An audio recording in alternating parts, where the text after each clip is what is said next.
This is chapter 20, set B, exercise 3, part B. And I realized I wasn't recording, so I'll just go over it quickly. It tells us 10% have high incomes, which they said over 75,000. Find the chance that 11% or more in our sample have this high income. And it asks what should be in the tickets in the box. Well, anytime you're talking about percentages of people, that means you are actually counting the people. And anytime you're counting, you should have ones and zeros. So we don't actually want to write people's actual salaries in the box. We want to put ones and zeros because we're counting how many have this high income. So we have 10% have a high income. I'll put that as a 1. And then if 10% have a high income, that means 90% do not. So I have 10% ones, 90% zeros. Now this is percentages, so we're going to jump straight to our shortcut formulas because they will save you so much time. So expected value percentage is just equal to your population percentage, or 10%. So if my population has 10% high income, I expect my sample to be about 10% high income. Now standard error is the population percentage times 100% minus that over the sample size. So I'm going to do 10% times 100 minus 10% over 1600. And I said I always do this in 2 steps. So I'll do 10 times 90 divided by 1600, or put it all in parentheses, and then at the end do a square root. So that tells me in my sample I expect about 10% to have high income.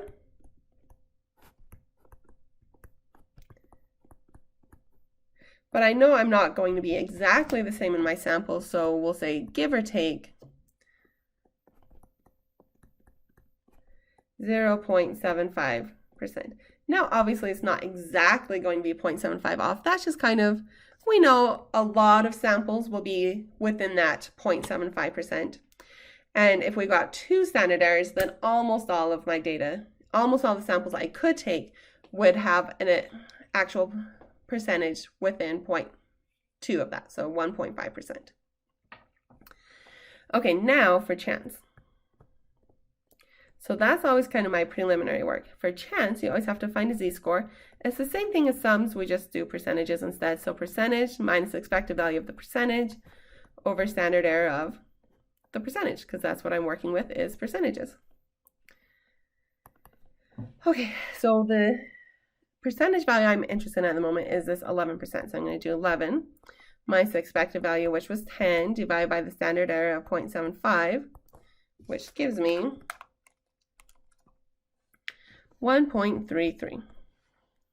So I'm going to draw my table. Here's z equals 1.33. And I'm looking for what? 11% or more. When you see more, you're always going to shade to the right because you want bigger ones. So I'm going to pull up my normal table and look for 1.33 as a positive value. The closest one I can find is this 1.35. Now you're always going to be a bit off from what the textbook has because they might be using a calculator. So if you did 1.30, either way, I'll have enough wiggle room on the exam that you're going to get it right, whether you put 90% or 91%, it should be about the same. I'm going to go with this 1.35 because it was just a little bit closer and say that the area to the, oh wait, that's the area to the left. So the area to the left is 91.15%. Now the book actually rounds these like crazy. So don't be surprised when your answers are quite off because they just round a lot.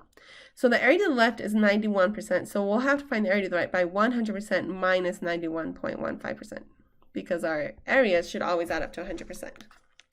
So 100 minus 91.15 gives me 8.85%. So we have about 9% chance that if we take a sample, we'll happen to pick a sample that has more than 11% with a high income. And now the book put about 9% because they round a lot. Okay, let's try part C. Part C is going to be exactly the same method. They haven't changed anything, but in this case, we do actually have 2 different percentages to worry about. So part C, let's make our box for colleges. So it tells 20% have college degrees. So we'll do 20% have what we want. And that means then that 80% don't have what we want because I just did 100 minus 20 because everything has to add up to 100%. So the expected value of my percentage is just equal to my population percentage of what has what I want, which in this case is 20%. But I know when I take a sample, it won't be exactly what I'm expecting. So we have to find the standard error. So we'll do our population percent times 100 minus our population percent divided by our sample size.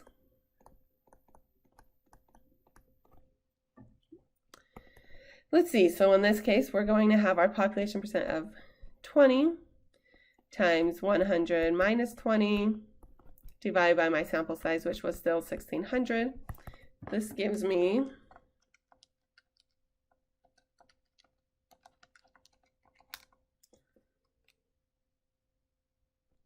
1. Let me double check that. It is 1%. So we expect when we pick a sample, we'll probably get about 20% in our sample with college degrees, give or take about 1%. Okay, now that we have that, let's find the chance. So to find a chance, we always find our z-values. So for my first z-value, let's do that for the 19% one. So we'll do 19, let me write the formula. I write the formula every time, tell me memorize it.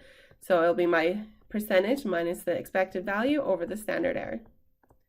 This stays the same whether we're talking about sums, percentages, or in the future averages. It's always what you're interested in minus the expected value over standard error. So the percentage we're interested in is 19 minus the expected value of 20 divided by the standard error of 1. Now in these cases, percentage is just a unit. You don't have to worry about changing them into decimals. We just use the whole numbers. So 19 minus 20 divided by 1 is going to give me -1. And now let's do the other one for 21%. Find a different z-value. So it's going to be 21 minus 20 over 1, which is going to give me +1. Because we're looking for the chance that we're between 19 and 21%. So now if I'm going to draw this, here's z equals -1. Here's z equals +1. Now you could remember that about 68% of everything is always going to be within one standard error. So this 19 and 21, those were within one standard error. So we could just jump straight to 68%. But since you probably don't necessarily remember that or think about it, let's go to our normal table and find these areas. Now the normal table makes it slightly difficult because it only gives us the area to the left. So if I look up, say, +1%, it says the area to the left is 84.13%.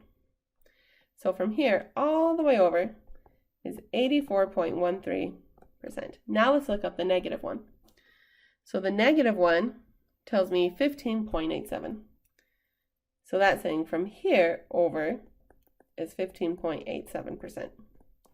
But neither of those are what we wanted. We wanted the area in the middle. So how do you find the area in the middle? We just subtract them. So we'll do 84.13% minus 15.87%, which gives me 68.26%. So that's why they say about 68% will be within one standard error, because if you do the math, that's what it is.